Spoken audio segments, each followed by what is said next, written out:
Welcome to Alpha Coding Podcast, an all-access pass to medical coding and billing pro tips that help you start your week off smarter. And now, here is your host, Toni Elhoms. Hello, everyone, and welcome to the Alpha Coding Podcast series.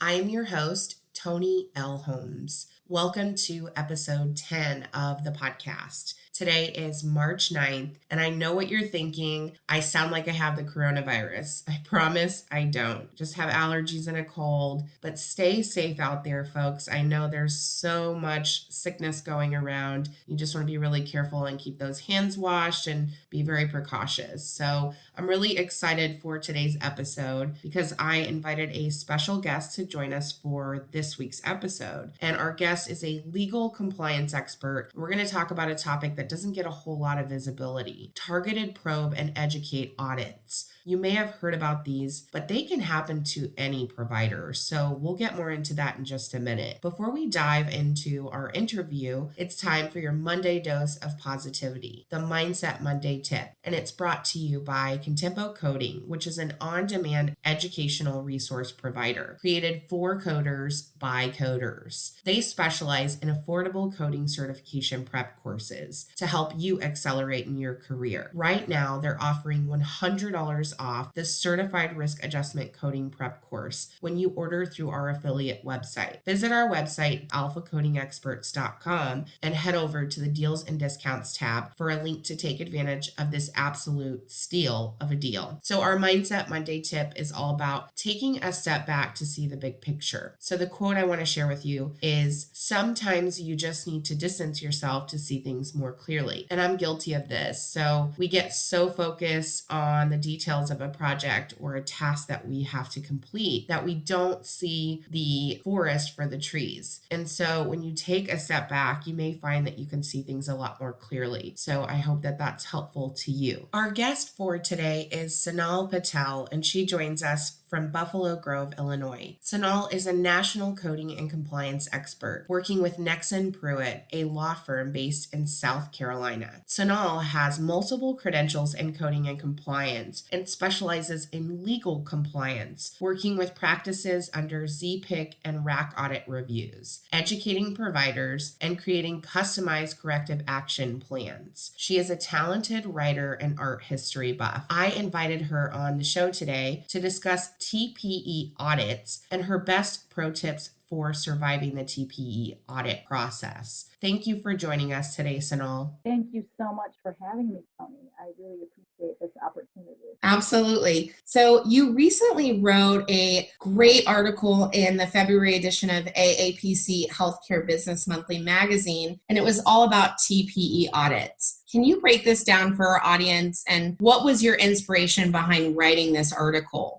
Oh, absolutely, Toni. Thank you so much. Yeah, so I understand TPE audits are yet another tool for Medicare contractors, the MACs, to deploy when providers are outside of the billing norms and standards. I guess my inspiration was really I wanted to share my experiences in leading providers through a successful TPE audit. I believe others can also overcome the daunting nature of an audit if they understand the necessary steps required to take correction and ultimately pass screening. And I loved the article. I thought it was so well written, and you took such a complicated topic and really made it understandable and very simple. So thank you for that. Yes, it was definitely a process to work with this particular provider, specifically on their issue of house calls. But I just wanted to make our listeners aware that, TPEs can exist for any specialty. So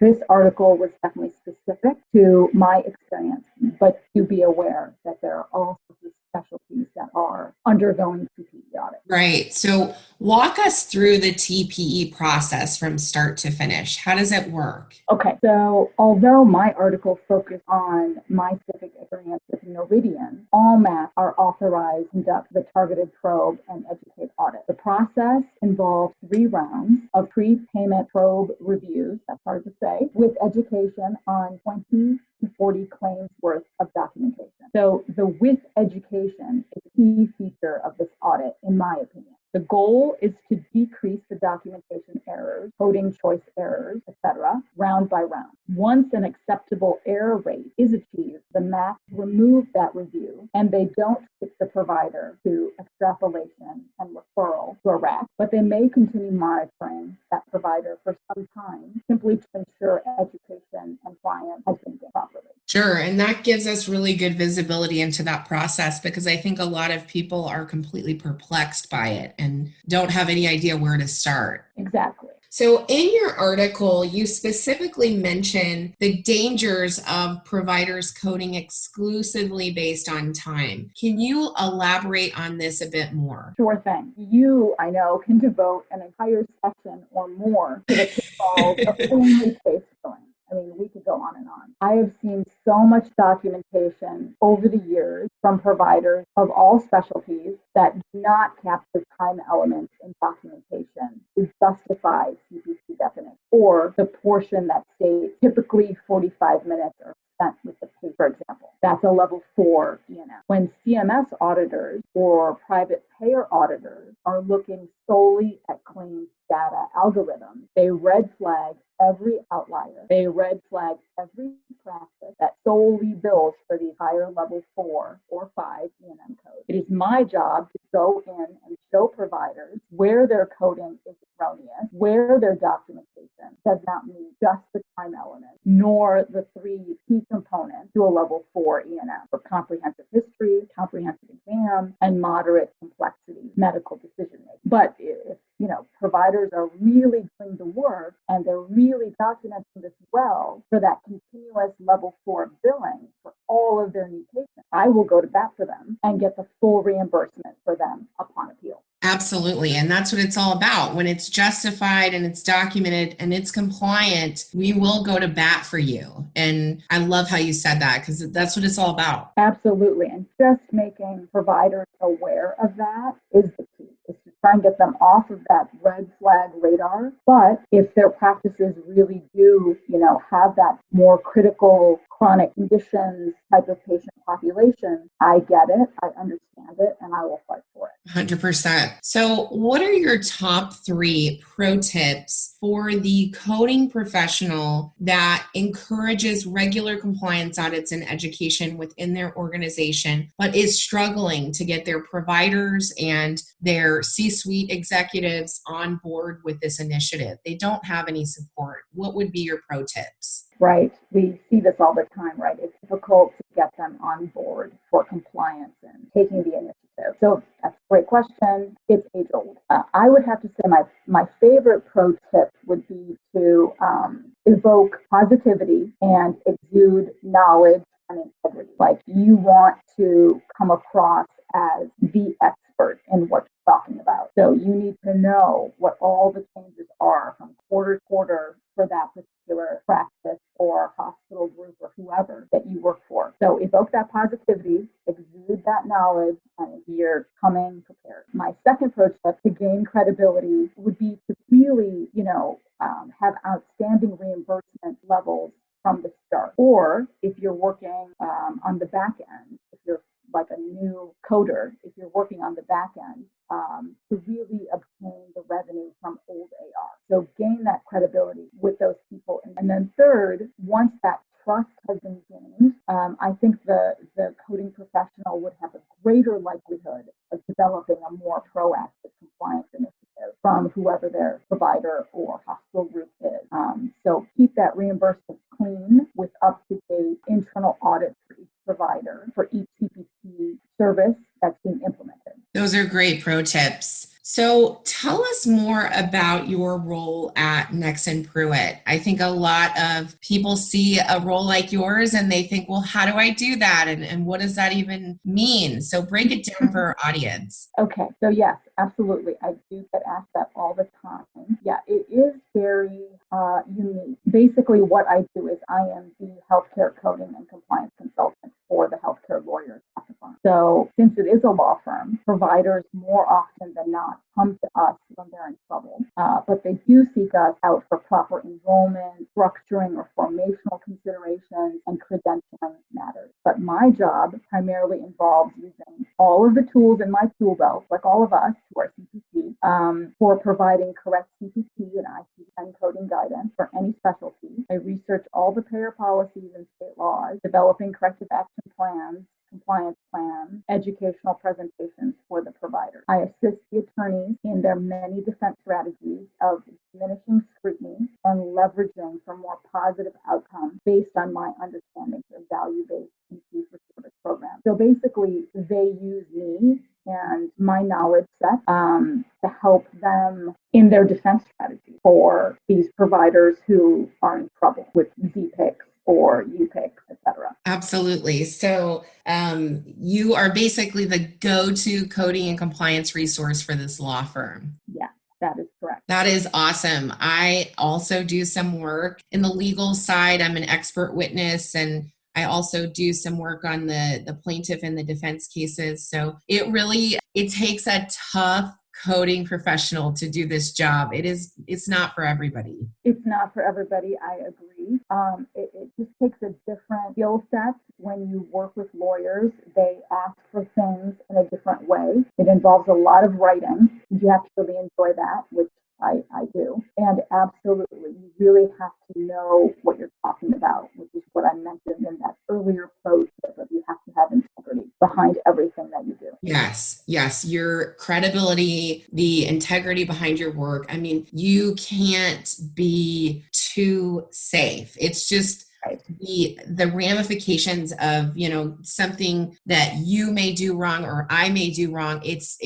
It's very big. And so I think that's why a lot of people are afraid to get into this realm of something that a lot of people don't even know exists with the legal sector. And I think that you are a fantastic writer. Thank you. Thank you so much. I appreciate that. Absolutely. So tell us more about your experience working with fraud, waste, and abuse cases. I see your posts all the time on LinkedIn and you just have your pulse on all of it. So give us some insight on this. Okay. So these are the cases again where I am the in-house consultant on the many whistleblower or false claims act cases, the RAC audits, the ZPIC, now the UPIC audits that come through our door. So my role is to request all of the documentation, that's a lot, that support all of the coordinating claims, and I have to roll up my sleeves and begin analyzing and auditing. It's different in my role as an auditor is I'm always the biggest advocate for the provider. I do not audit for the payer. I always let my providers know that gain their trust. That's a big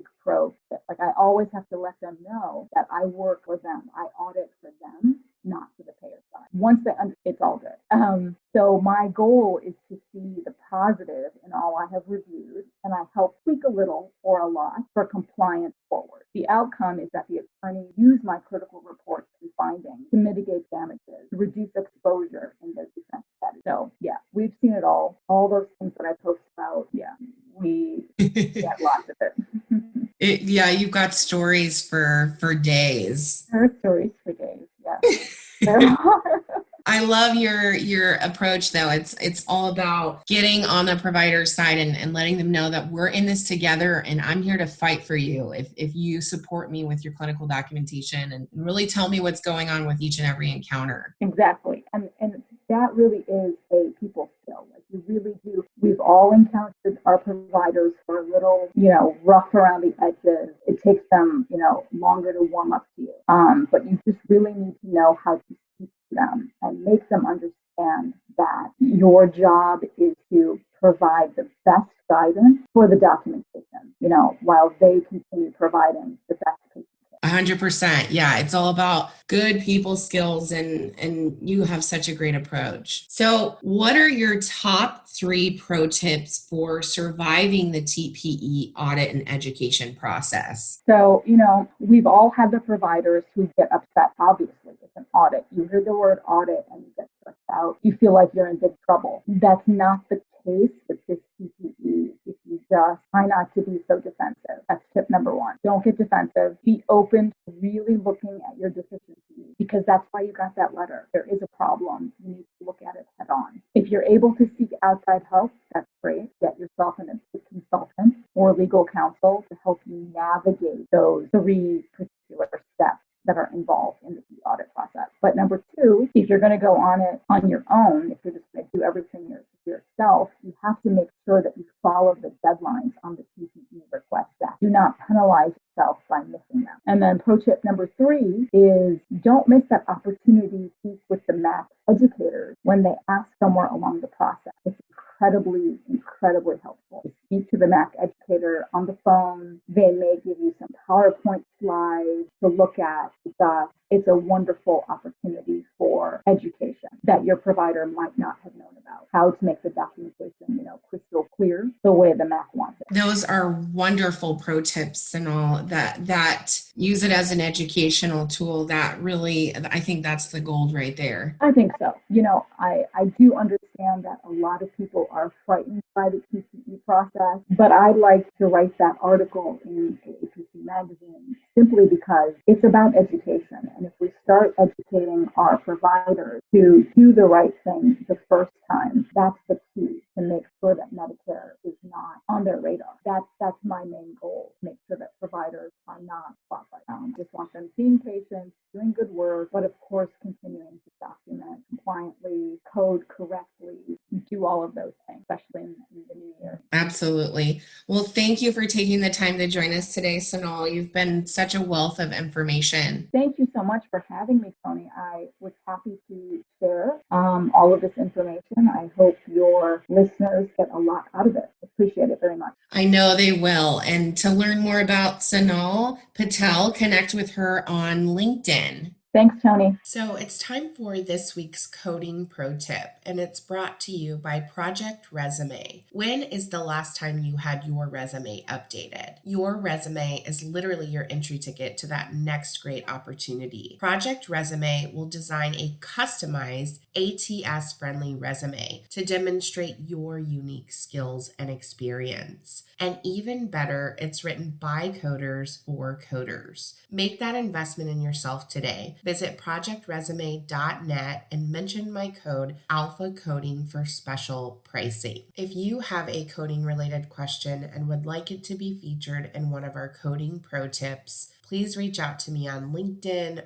Facebook, Instagram, or YouTube. So one of our listeners from Georgia submitted a question regarding the new e-visit codes. So this is what she said. Hi, Toni. We are starting to see one of our doctors habitually submit the e-visit codes to report review of lab results with patients. The patients are not initiating the services. Is this appropriate? So this is a great question, and I had a feeling this was going to come up fairly quickly after these codes were implemented. So the thing about these new e-visit codes is that first and foremost, they have to be patient initiated. The other component is that the physicians must perform an actual E&M service. So this means they have to evaluate, assess, and manage the patient. They can't just simply communicate test results or use this as an opportunity to schedule appointments. So I would recommend scheduling an education session with the provider and just let the provider know that the guidelines specifically state these are for evaluation and management. And then there are some specific criteria that have to be met in order to report these codes. And I hope that's helpful for you. So if you like what you're hearing, hit that subscribe button now so you never miss another episode. And please be sure to drop us a rating and review on iTunes. We really appreciate your support. So this concludes today's episode. Until next week, thank you for listening to Alpha Coding Podcast. We'll see you next Monday.